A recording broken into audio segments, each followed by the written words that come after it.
back kita perlukan box lah. Okay. So cara nak buat box dia adalah first ni lah. Macam biasa lah, macam pen lah.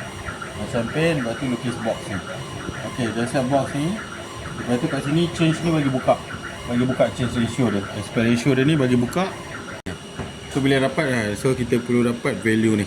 Ok, dah dapat value ni pula, pergi dekat ni box ni. Lepas tu right click. Tekan. Alright. Ok, dah right click. Tekan H. Lepas tu tekan white. Kita buat kat sini 0.25. Ok, ini sama tak? Ok, so right click atau tekan S, color. So sini color red. Ok, so color red dah sudah apa semua. Lepas tekan print je lah. Tekan print. Ini tekan power output 50mm, darab 100. Ok lah. Okay. So bila dah siap, kita pergi pula dekat sini tadi. File, box ni, kita tekan, kita kasih print. Okay, so bila box ni dah siap print, so kita kena ada ruler lah. So dia sama je macam tadi.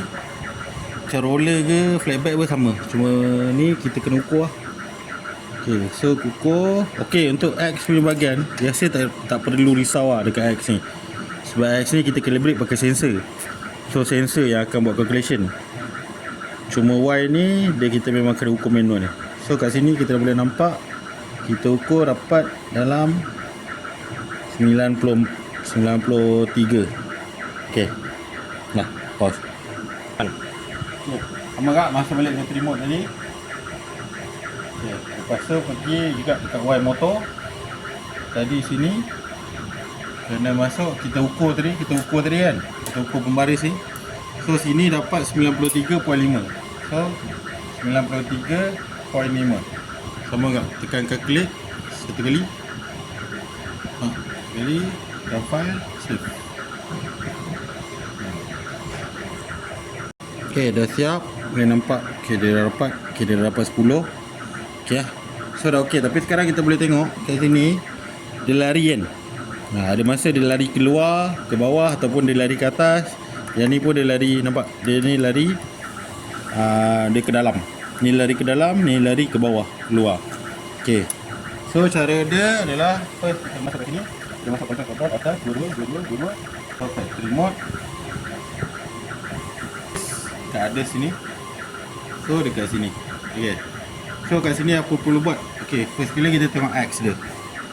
So kita tengok X dia kat sini. Okay, so kita tengok X dia, kita magic kat sini dengan line. So biasa kat sini nampak agak-agak dalam 5mm. Dalam 5 lah.